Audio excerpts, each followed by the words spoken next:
All right, sports fans, how's everyone out there doing? William Martin coming at you one more time here on YouTube with another edition of the 300 Pounds of Sports Knowledge Podcast. It was a no brainer that third baseman Adrian Beltre would make the Baseball Hall of Fame on his first year on the ballot.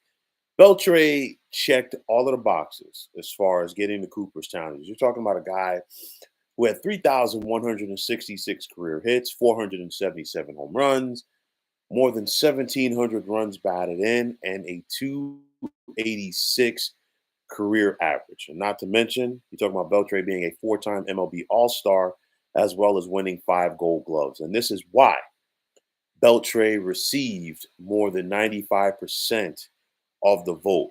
But there are going to be some people that are in shock, and there are going to be some people that are going to question as far as who's joining him in Cooperstown this year in regards to Joe Mauer and Todd Helton.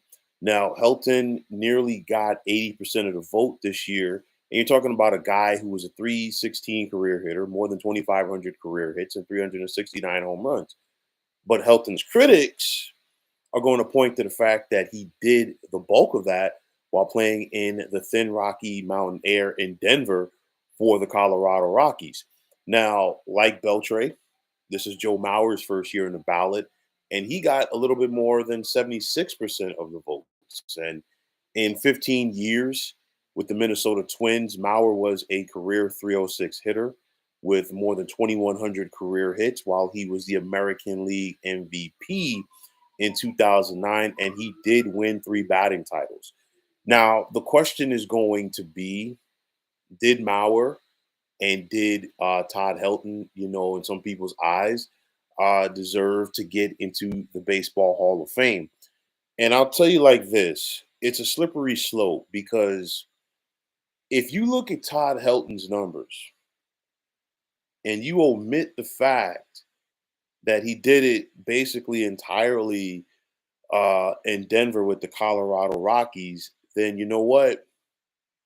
He checks all the boxes as far as being a Hall of Famer.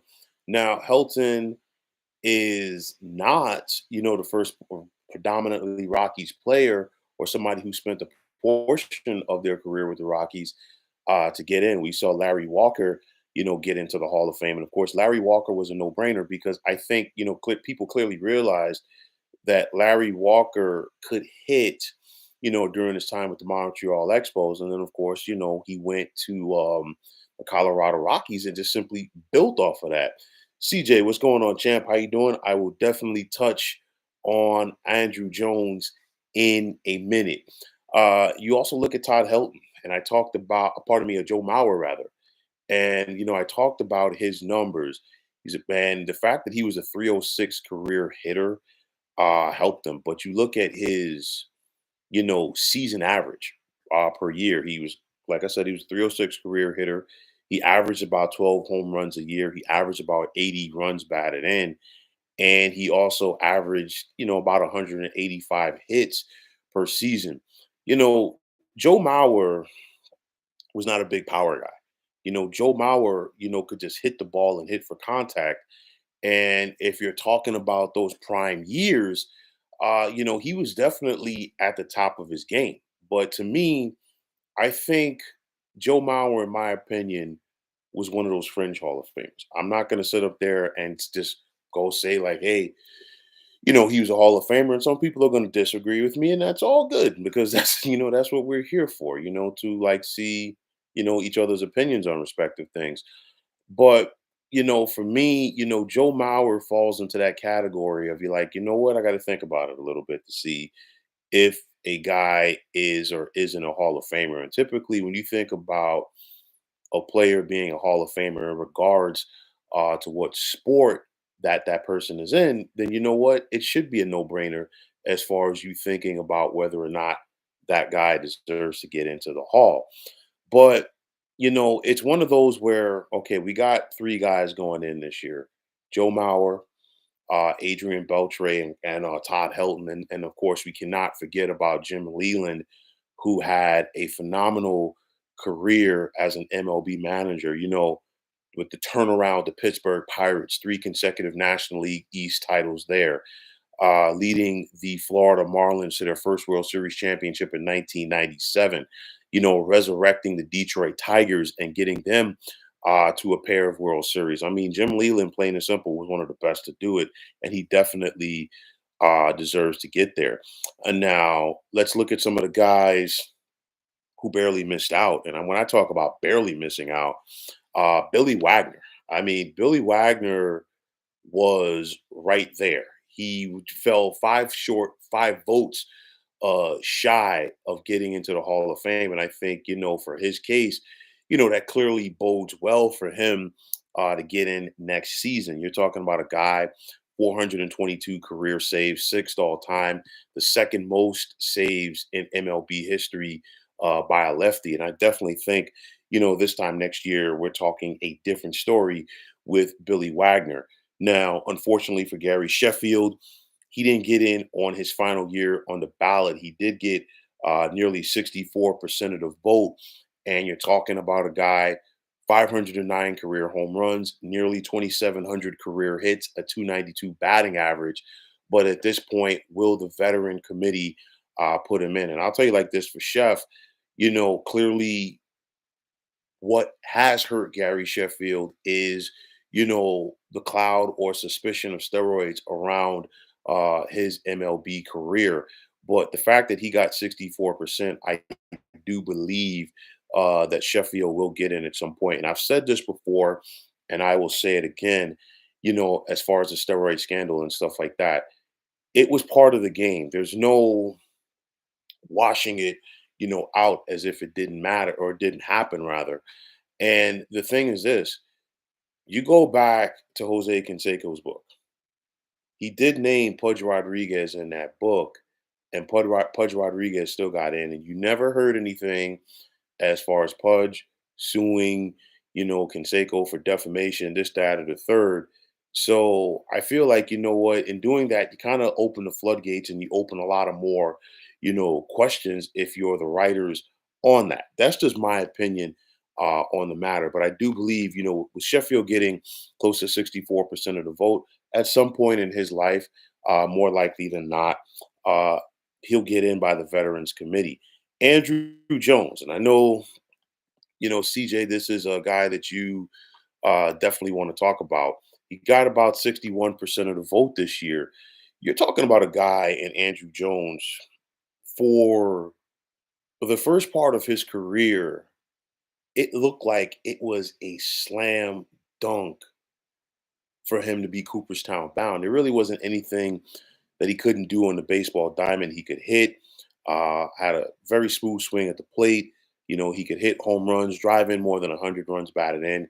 He was a gazelle, in center field. He ran like a gazelle, rather, a Turner Field for the Atlanta Braves. And then it was like he just basically just fell off a cliff right there. And I think that what has hurt his case. But you're looking at a guy with 61% of the votes. Um, at some point, maybe he does get in. I'm not going to sit up here and say, well, he's definitely getting in next year. But at some point, maybe he does. Another guy who has a very compelling case, and that's Carlos Beltran. You're talking about Beltran. He got 46% of the vote last year. He's up to 57 this year. And Beltran was a career 279 hitter, 435 home runs, 9-time All-Star, 3-time Gold Glove Award winner. And you're talking about a guy, these are basically his season averages. 200, 279 career hitter on average each season, 350 on base percentage, 27 home runs, 99 runs batted in, and 20 stolen bases each year. At the end of the day, what is hurting Carlos Beltran is that sign stealing scandal in his last. He was on the Astros, in 2017, which was his last MLB year, and of course the Astros did win the World Series that year. And I do believe that Carlos Beltran, is getting punished for that. But at the end of the day, you're talking about a guy who was a 5'2" guy. Um, and in his prime, he was a solid MLB player. And I think the fact that, he went from 46% last year to 57, I think, maybe not next year, but definitely by 2026, we're talking about Beltron in a different light as far as getting into the Hall of Fame. Honestly, he should be in there now, but he's just being punished. Now let's get to some guys that have won multiple MVPs and they're not in Cooperstown. And there's only three guys that we can say that about who have won multiple MVPs and are not in Cooperstown. One is Barry Bonds and one is Alex Rodriguez. And of course, clearly we know why Barry Bonds and A Rod aren't in there, and more than likely they won't be in there anytime soon. And the other guy is Dale Murphy. And you're talking about Dale Murphy. He was a career 265 hitter, but he had 398 career home runs, 350 doubles, more than 2,000 hits. And Dale Murphy was a two-time National League MVP. You're talking about a guy who was a seven-time All-Star. He also won 5 Gold Gloves. And Dale Murphy, plain and simple, was one of the better players of the 1980s. I think what hurt Dale Murphy was the fact that, he played on a lot of bad Braves teams, but at the end of the day, it looks like the criteria has changed slightly as far as who gets in to Cooperstown. And if that's the case, and you look at some of the guys that have gotten in recent years, Dale Murphy's numbers are comparable with some of them. And again, when you're putting in guys that, there's question marks about as far as their stats and what they did and didn't do, I think it opens Pandora's box. And I think Pandora's box is open right now for a guy like Dale Murphy. And again, like I said, along with Barry Bonds, along with A Rod, Dale Murphy's the only guy who has ever won multiple MVP awards, and he is not in Cooperstown.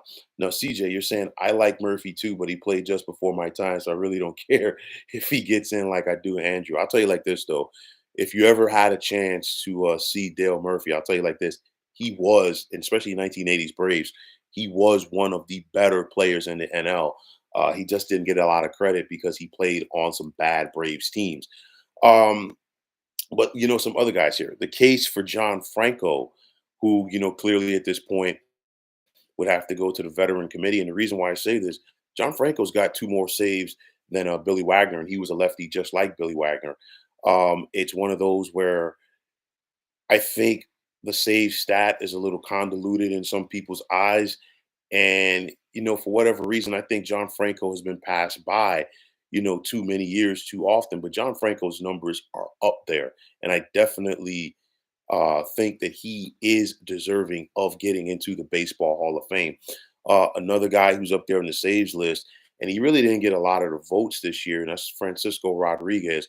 Frankie Rodriguez just got under 8% of the votes. And, K Rod, people forget K-Rod in those Angels days was prime. He was dominant. Had some solid seasons with the Mets, but he didn't live up to the expectations with the contract. I totally get it. But he did, rebound and find that form once again with the Milwaukee Brewers. So I definitely think that K-Rod, should get more love, but I don't know if the writers, liked him too much. And I'm going to touch on that, in a little bit as well. But my question is this: has the Hall of Fame voting gotten watered down? And I'm going to say yes, because my problem continues to be the writers hold too much clout over, this whole process. It's like it's one of those where they feel like they have to be, some of them at least, feel like they have to be the keeper of the gates as far as who is deserving of getting into Cooperstown. The bottom line is Hall of Fames, for regardless of the sport, it's about the greatest of the great. And if you watch a guy play during his respective career, was he one of the better players of his time? And if the answer is yes, you put him in. But we too often we see writers who hold a grudge against some of these guys not put them in to the Hall of Fame. And I do truly believe that that's a problem. And I've gone on record for several years in saying that. You're okay. So CJ, you're saying John Heyman said he didn't vote for Wagner because if Wagner gets into the Hall of Fame, that would open the door for Craig Kimbrell. Well, if John Heyman truly said that, that right there is a problem because the problem is like, does a guy deserve to get in there? Yes or no? You look at Craig Kimbrell's stats, and I can't tell you, off the top of my head right now, how many saves that Craig Kimbrell has, but I do know that Kimbrell is pretty high up there on the all-time saves list. He's had, he hasn't been lights out right now at this point in his career like he was in his prime for the Atlanta Braves. But again, this right here, here lies the problem with, writers trying to be the keeper, of the gate. And I do agree with you because for doing something like that, you should lose your vote. Because again, if somebody is Hall of Fame worthy, it's not up to you to sit up there and be the police on the matter. But, looking, ahead to next year, we've got some very interesting guys that are going to be on the ballot first time around. Ichiro Suzuki. And if first and foremost, there are more than enough guys that should have been unanimous as far as getting into the Hall of Fame. Mariano Rivera, no disrespect to him. Mariano should not have been the first one, and Mariano should not be the only one to get 100% of the vote. Ken Griffey Jr., Hank Aaron, Tom Seaver. I could go right down the list. There's so many great players. Excuse me, that have been more than deserving of getting 100% of the vote. But if you vote against Ichiro, then you're clearly not a baseball person. I mean, you think about what Ichiro Suzuki did: 3,089 career hits, a 311 batting average, 10 consecutive years of at least 200 hits. And you just have to imagine how much higher, he would have been on MLB's all-time hit list if he had come over from Japan earlier, in his career. Then you look at CC Sabathia, 251 career wins, 250. His record was 251 and 161, 3,093 strikeouts, and CC, of course, was a World Series winner with the Yankees back in 2009, and it's one of those, just like 3,000 hits basically opens up the gates for Cooperstown. It's the same thing for pitchers. 3,000 strikeouts or 300 wins basically get you in there. And I think CC is a lock. There's going to be some people not vote for him, but at the end of the day, CC Sabathia is a Hall of Famer and he should get in next year.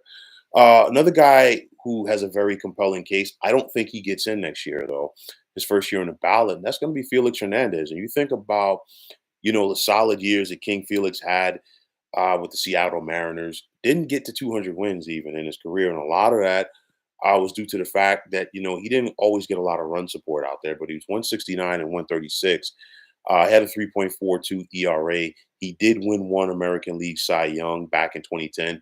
He was a six-time All-Star, and he did have more than 2,500 strikeouts. King Felix, I think, is a guy that will eventually get in, but I don't see it happening the first time around.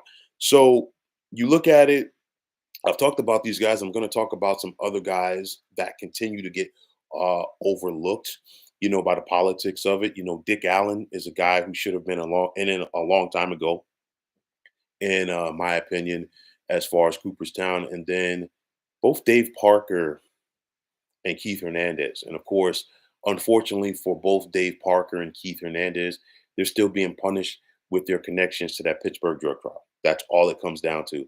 You're talking about Keith Hernandez, arguably the best defensive first baseman in MLB history, along with Willie Stargell. He was a co-MVP of the National League back in 1979. Keith Hernandez was a career 296 hitter, had more than 2,000 hits, but then also 11 gold gloves at first base. Dave Parker, arguably one of the best arms from the outfield in Major League Baseball history. He won the 1978 NL MVP with the Pittsburgh Pirates. He was a catalyst for that championship team for the Pirates in 1979, won 2 World Series because he was a member of the Oakland Athletics when they won the World Series back in 1989. Dave Parker was a 290 career hitter, nearly 340 home runs, more than 2,700 career hits. And I mean, the Cobra, plain and simple, was a bad dude. But I'm looking at the guys who are probably going to get in next year. With Billy Wagner being so close, I think he gets in next year. I truly do. I think at this point, to have him so close and not allow him to get in next year would be a complete travesty. I think Ichiro gets in. I think Ichiro and CC are slam dunks to get in on their first year, their first respective years on the ballot. And it's going to be interesting to see, what happens with the veteran committee. Who are they going to let in? So I definitely, at the very least, I say we get three, maybe 4 or 5, depending on how things go to for the veterans committee. But getting back to Adrian Beltre, you think about it for so long. The Dominican Republic has produced so many great players, and for so long, the only guy to get in was Juan Marichal, and now we're seeing more Dominican players get in recent years. We saw Pedro Martinez get in a couple of years ago, Vlad Guerrero, and of course David Ortiz, and now you've got a guy like Adrian Beltre joining that club. Joe Mauer, like I said, in my opinion, his numbers weren't there. Okay, that's just my opinion on the matter. And then, of course, Todd Helton.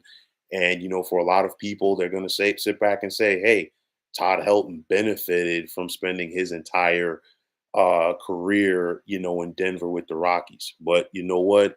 It is what it is. These are the guys that are going into the Hall of Fame. Things have changed for the Hall. There's no way around it. And for some people, they feel like it's become a popularity contest. And if that's the case, that's unfortunate. The Hall of Fame is for the greats of the great, the greatest of the great. It's not for who you like or who you don't like. If somebody deserves to be in the Hall of Fame, it's not up to you to play the political game.